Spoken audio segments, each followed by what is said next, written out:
All right, so we left off yesterday talking about these patterns of prevailing wind and how they get set up, okay? And we said the two important mechanisms by which energy gets transferred from place to place are convection, okay? That's the movement of air because of differences in temperature. That's what we see here, okay? Hot air rises, cool air descends, and air moves in to replace it, okay? As well as the jet stream, okay? But what we want to talk about today, okay, and the jet stream is responsible for moving all the latent heat. Okay, well, not all of it, but a lot of it. What we want to look at today is why does the wind typically here come from the west, whereas down at the equator it typically comes from the northeast, from here from the southwest, okay, that kind of thing. So we've said that, yes, there's this rotation, this convection that's going on, okay, hot air rising, cool air descending, but the Earth is spinning on its axis all the time, okay, and it's going to spin underneath this moving air. So instead of just feeling the air come from the north, we move into it as it comes from the north because the Earth spins this way, right? That's why when we come around here into the sun, it appears like the sun is rising in the east and setting in the west, okay? Everybody follow me there? All right.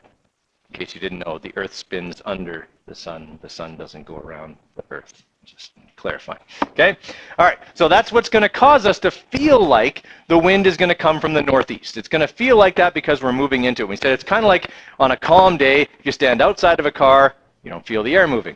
But if you get in the car and stick your head out the window while it's moving, which isn't a good idea, but if you did it just for scientific purposes, okay, it would feel like it was windy, even though it isn't. It's because you're moving in to the air. So we get this feeling like the wind's moving from the northeast when really it's coming from just from the north. All right, so that effect is called the Coriolis effect, and we're going to talk about that here in a minute. Now, the other day we were also saying that Earth is only big enough to really support three bands per hemisphere.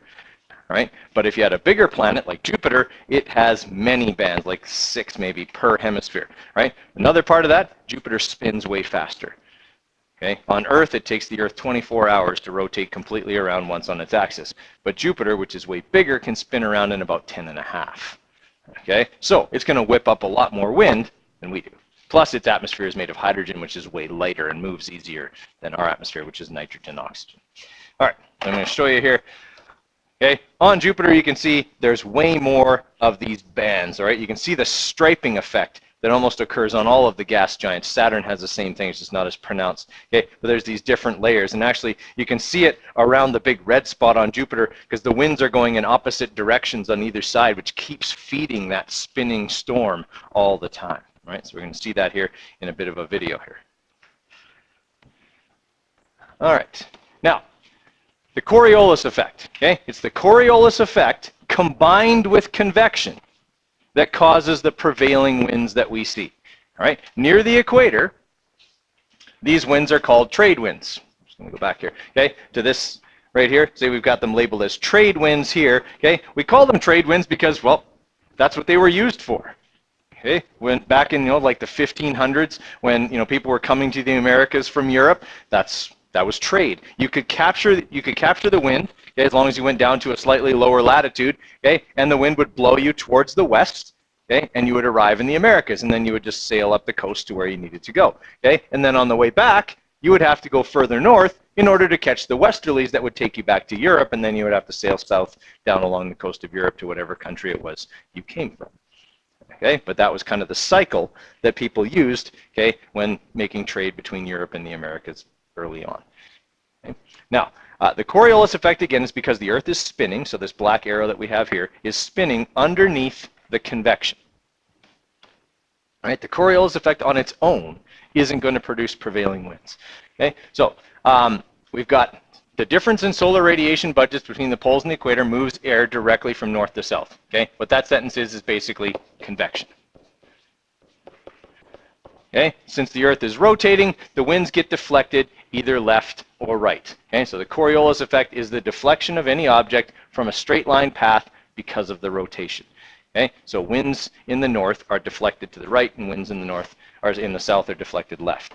Right, so I'll show you what that looks like here.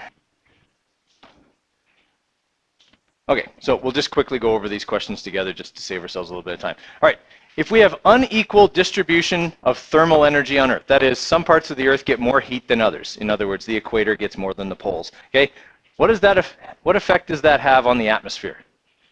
What does it make the atmosphere do? Move, exactly. It causes convection. The second law of thermodynamics says energy has to move from hot to cold. If one part of the Earth is hotter than the other, the air has to move according to the laws of thermodynamics in order to balance that inequality. Right? That's what causes wind. Okay? The convection currents, the movement of air, that's what causes wind. Okay? How does the Coriolis effect influence the direction of winds in the northern hemisphere? Well, it deflects winds always as they are moving from north to south, or even from south to north. In our latitude, that's what they're doing. Okay? In our latitudes, the winds are actually moving from south to north, and as the Earth spins under it, they're actually deflected the other way, right? Which is why we get westerlies. Okay? We're moving into the winds as they're going the other direction. Okay. What are trade winds? Where do they occur? Well, we just talked about those. The trade winds occur near the equator, right? And jet streams, we talked about yesterday. Those are high altitude, high speed winds that really can kind of undulate across the Earth's surface and are responsible for moving latent heat around. Okay.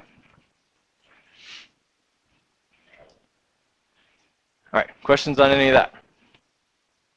Okay.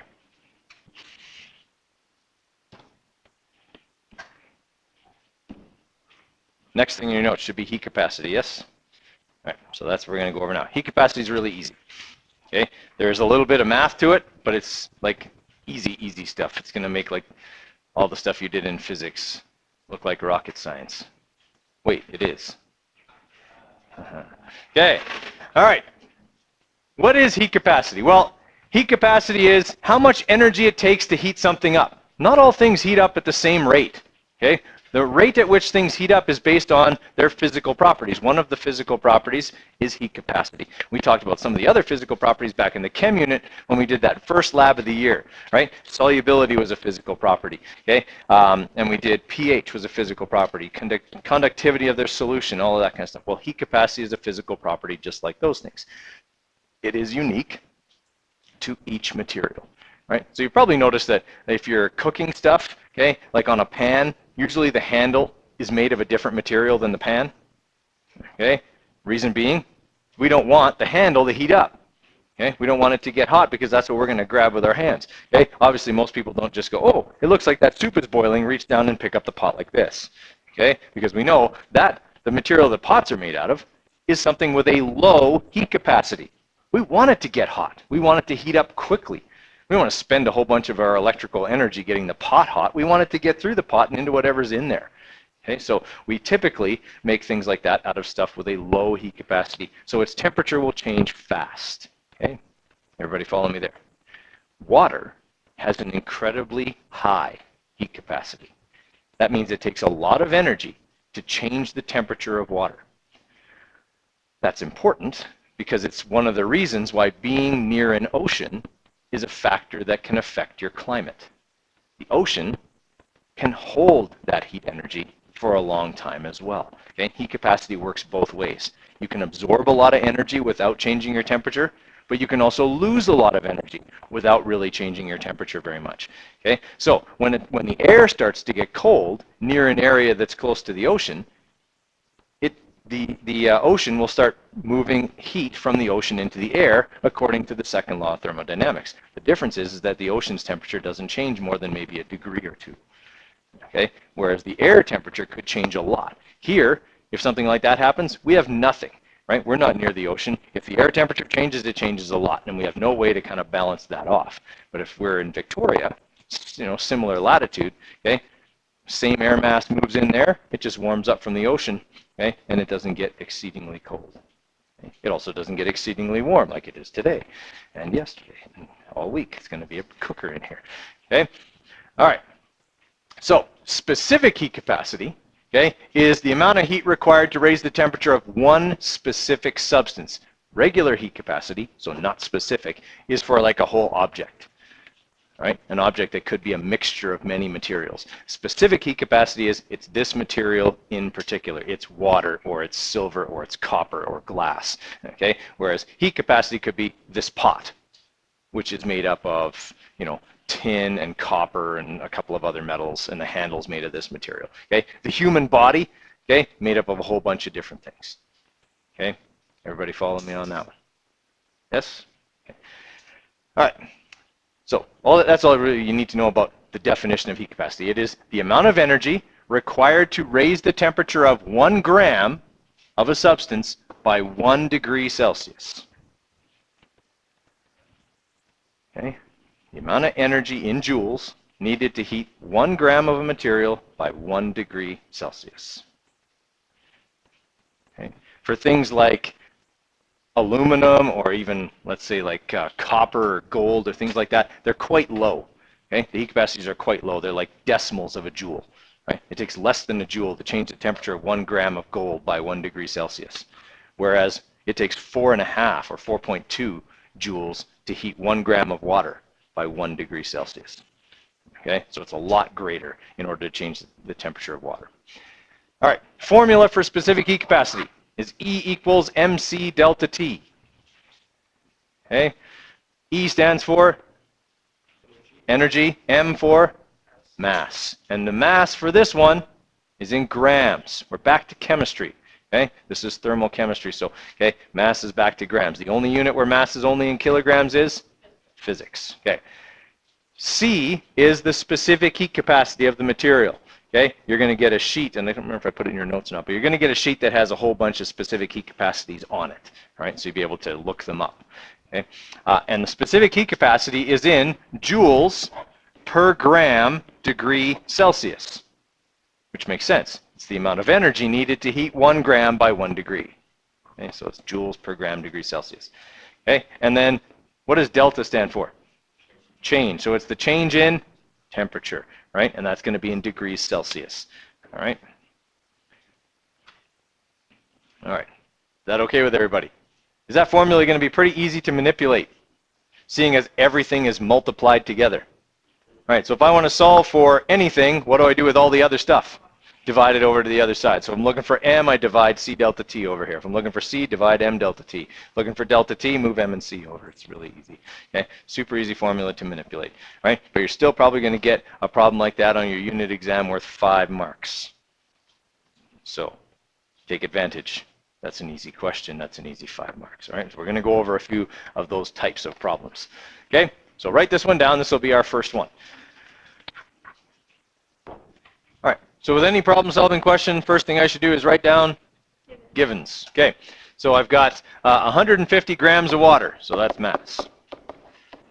Okay, and they tell me that it's water, so I know that the specific heat capacity of water is 4.2 joules per gram degree Celsius, and I'm heating it from 5 degrees to 85 degrees. So what's my temperature change?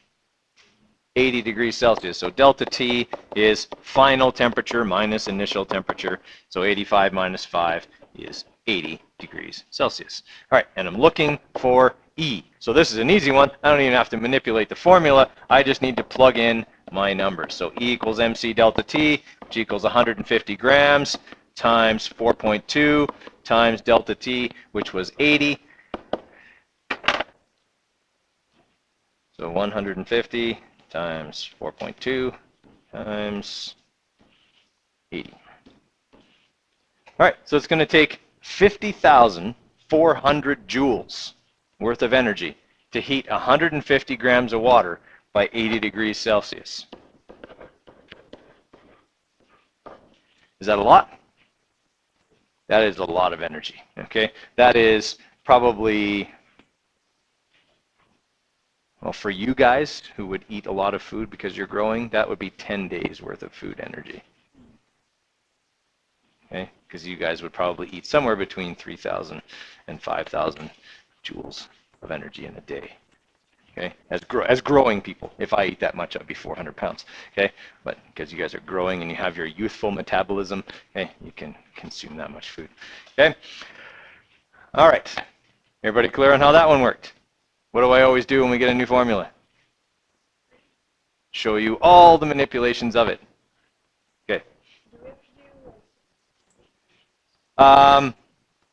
Yes, you would. So this would have 1. So it would be 5.0 times 10 to the 4. Okay, joules. Actually, it would just be 5, sorry. 5 times 10 to the 5 joules.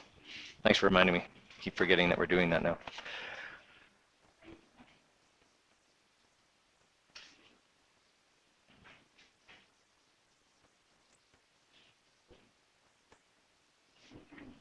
Okay. Lowest number in the question. Okay, so for number 2 here, I'll give you a chance to write that one down, and then we'll go through it together. Okay, we're looking for the material that a cup is made out of. So which part of E equals mc delta T are we looking for? C, because it's the thing that's specific to a material. Okay, so we have a mass of 100 grams. Okay, it takes 4,200 joules of energy, so we have E. And we are changing the temperature from 12 to 62 degrees. So 62 minus 12 is 50 degrees Celsius, and we're looking for C. All right, so E equals mc delta T. To get C by itself, I divide both sides by m delta T. Okay, and that's going to leave me with the specific heat capacity. So now plug in my numbers. 4,200 joules, okay, divided by 100 times 50.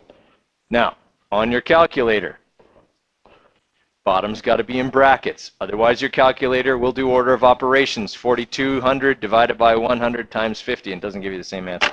Okay. All right, so 4,200 divided by, in brackets, 100 times 50.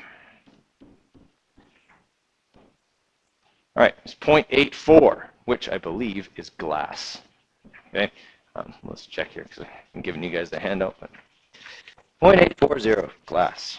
Okay, give you this just so you have the list of heat capacities in front of you.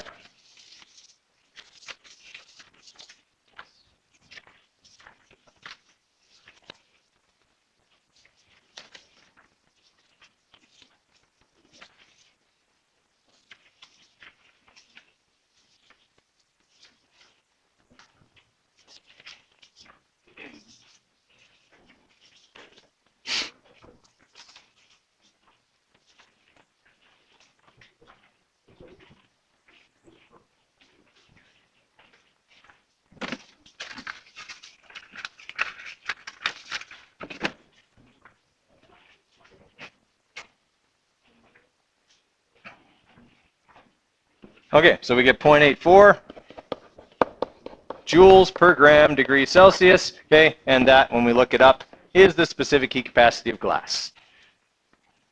Okay, questions on number 2? All right.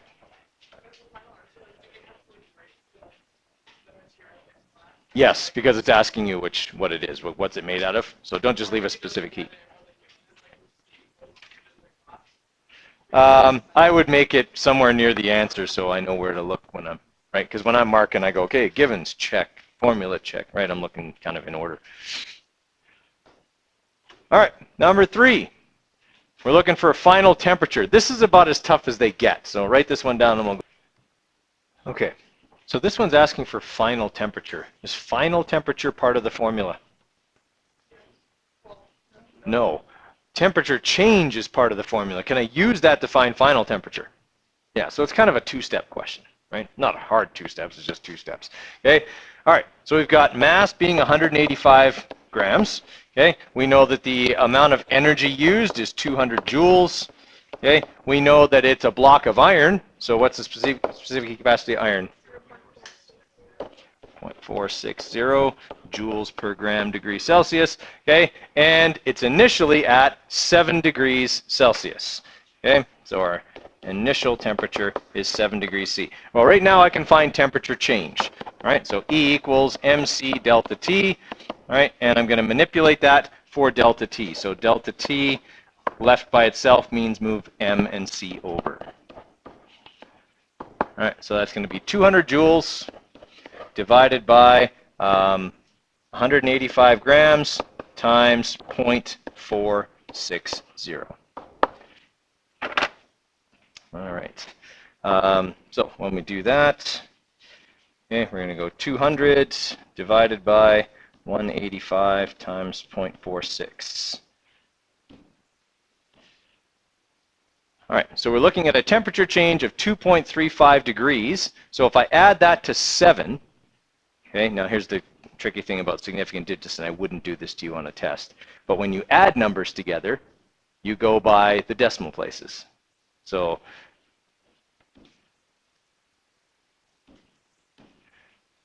it would be 9 degrees Celsius. 7 only has no decimal places, so I have to go by that. It's kind of weird, but okay, ends up being 9 degrees Celsius. Okay, that's as tricky as they get, which isn't all that tricky. You just had to add them together. Questions on number 3? Okay, on that sheet you have there, okay, you've got a bunch of problems to try, okay, the answers are on there. I'm not going to have you work on that the whole period because we don't need to, okay, they're not that hard. So we're going to work on it for a bit, we'll go through any that give us trouble, and then we're going to move on to latent heat here shortly. Yep. Okay, so we got a question here about number 5, guys. So we want to cool down coffee by 10 degrees. Okay, so we know the temperature change is 10 degrees Celsius. Okay, she has 1 kilogram of coffee. How many grams is that? 1,000. Right, so we know that the mass is 1,000 grams, and it's going to lose 40,000 joules worth of energy. Okay, what's the specific heat capacity of the coffee? All right, so I'm looking for C. So C is going to equal E over M delta T. That'll be 40,000. Divided by 1,000 times 10, okay, which should give us 10,000 on the bottom. 40,000 divided by 10,000 should give us 4 joules per gram degree Celsius. Okay, any other ones giving us trouble?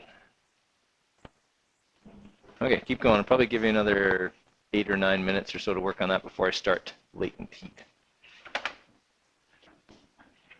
All right, so we've talked about specific heat capacity. Specific heat capacity is how much energy is required to change the temperature of something.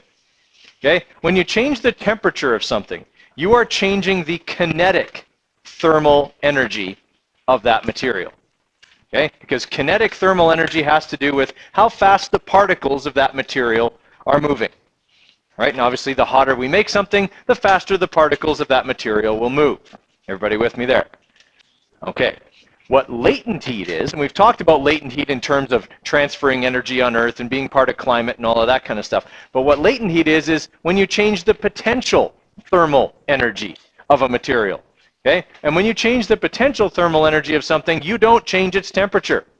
What you do is you change how far apart the particles are. So in a solid, let's say ice, the particles are packed together and they can't move very far. Okay, but they can move fast. Okay, they start to vibrate and do whatever. Once you get to the melting point of that material, it changes state because the particles in that material move away from each other. Okay, that's why a liquid can assume the shape of its container where a solid can't. Now the particles are far enough apart that they can switch places with each other, okay, which is why a liquid can do that. If I continue to heat that liquid, the particles will start moving faster again, okay, until they get moving so fast that they really can't move any faster in that state. Then they move further apart again, okay, and they become a vapor or gas. Okay, so I'm again changing the thermal potential energy of something when I change its latent heat or its state. Okay, so latent heat changes when state changes occur. Now, how many people have heard that you really have to be careful with steam because steam can burn you worse than water? Right? Okay, and a lot of people go, well, of course it can. It's hotter than water. Yeah, it is, but that's not what makes it burn you worse. It burns you worse because it's a different state than water. And the amount of energy required to change liquid water into water vapor is tremendous. 2,260 joules for every gram of water. Okay? That's about as many calories or joules as you would need to consume in a day. Okay, a lot, right? That's how much it takes to evaporate the water that's already at 100 degrees Celsius, to evaporate that water into steam. Okay, now how much water is 1 gram? 1 milliliter. Okay, so latent heat is huge in terms of how much energy water can hold when it's a vapor. That's why we said the jet stream is so important. It can move all of these air masses that are full of water vapor, and when they get to a new place and condense, they release all this energy. They release huge amounts of energy. Okay, like a rain cloud or something like that could have millions of liters of water in it. Okay, imagine all of that water condensing, and every milliliter being 2,260 joules worth of stored energy. It's a lot. Thomas, question?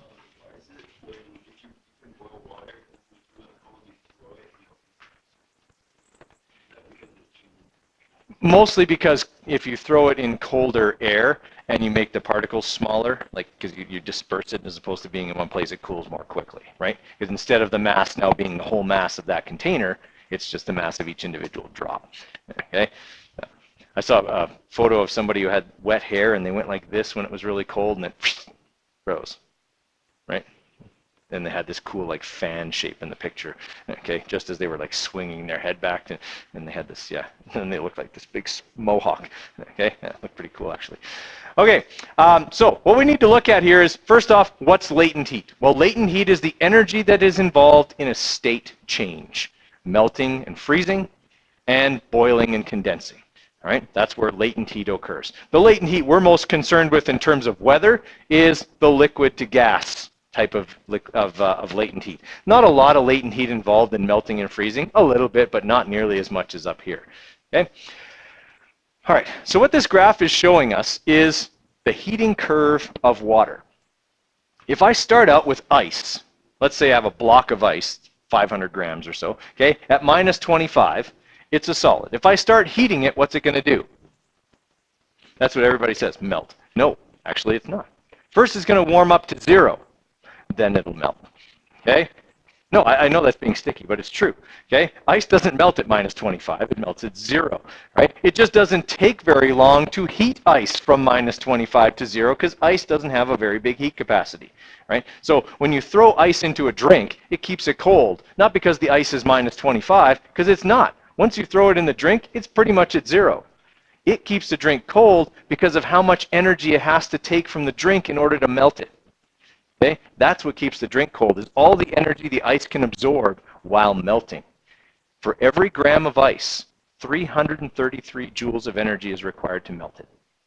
Okay? So you put 3 ice cubes in there, okay? You're looking at probably somewhere around 50 mils, okay, of ice. That's 50 grams of ice.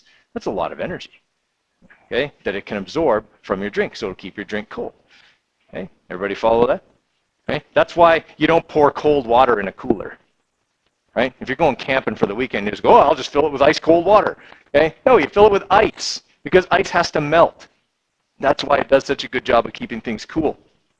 Ice can absorb all of this extra energy that water at 0 degrees has already absorbed. So if you just fill your cooler full of cold water, all it's going to do is go, done.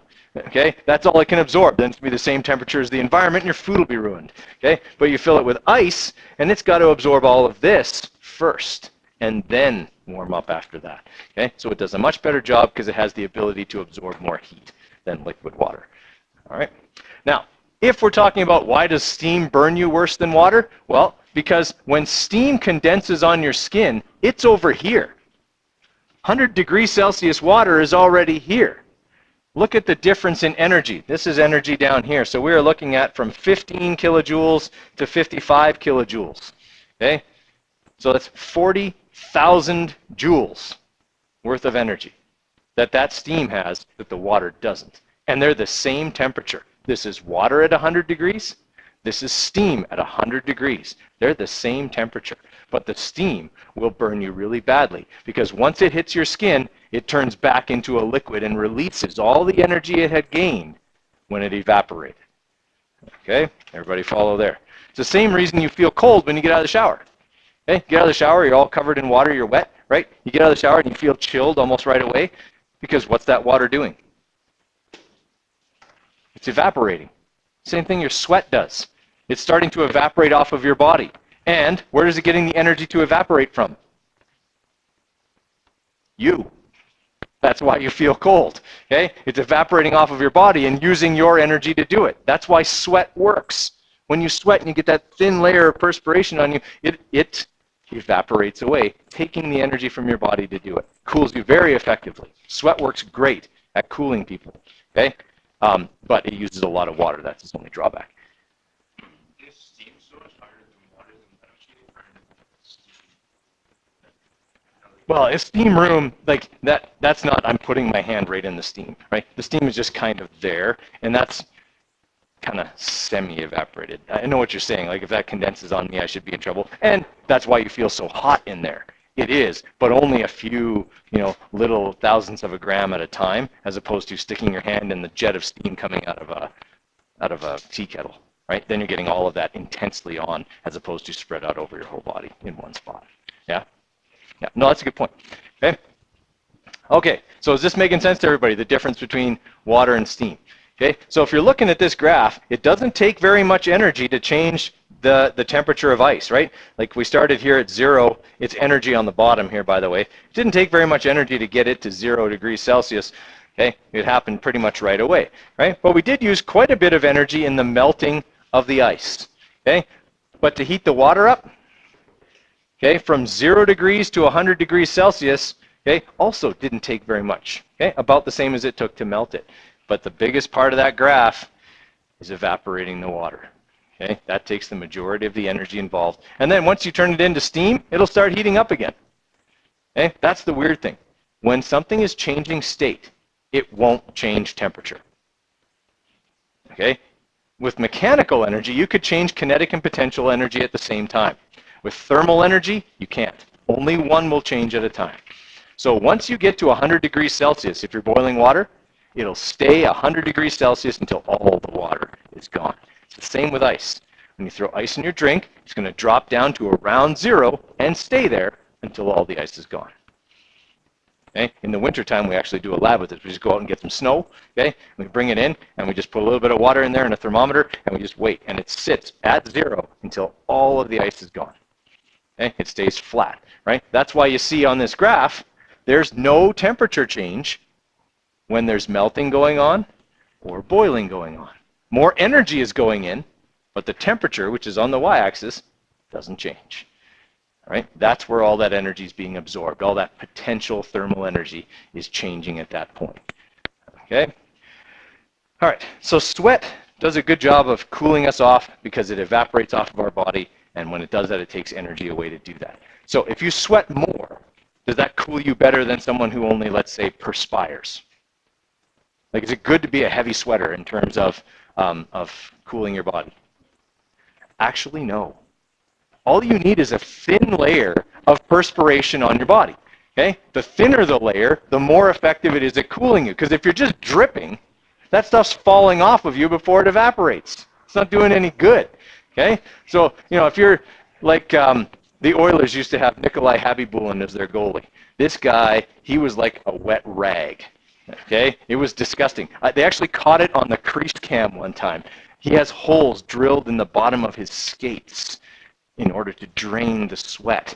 And they actually caught drips of sweat coming out of his skates one time. Okay, like this guy, that's why the Oilers are losing the shootout all the time. Well, they lose all the time anyway, but okay, and then I'm an Oilers fan, I can say that. But they were losing the shootout all the time because Habby Bullen would just be totally dehydrated. Okay, he would sometimes lose 10 to 15 pounds in a game of sweat. Okay, this is a guy who every 10 minutes skated back to the bench to get a new blocker and a new catcher. Okay, because they would just be like that, squeeze them out, wring them out, and there would be all the water. Okay, it was disgusting. Okay, but yeah, he would just sweat like crazy. I mean, wearing all that goalie equipment, right? And the goalers, they face like 50 shots a game because they got no defense, so the guy's working all the time. Okay, so yeah, he would work up a sweat like crazy. And it was, yeah, some people sweat really heavily. It doesn't make you any cooler. It just wastes a lot of water. All right, actually having a thin layer of sweat is better. Just like when you get out of the shower, you're covered with kind of a thin layer of water, and that thin layer of water begins to evaporate off your body and cool you pretty rapidly. Okay, that's why sometimes in the summer you just get your hair wet, right? And that cools your head really effectively. You don't even really need to get the rest of you wet. As long as your head is getting cool, you feel better, and things like that. Same with a Slurpee. Okay, you have a Slurpee, okay, and you get the head rush, right? You get the Slurpee headache. You get all that ice. You're consuming all that ice, and it takes energy from the blood near your carotid artery that's supposed to be going to your brain and cools it off really fast and makes your brain hurt. That's brain freeze. Okay, we'll talk about the rest of this tomorrow.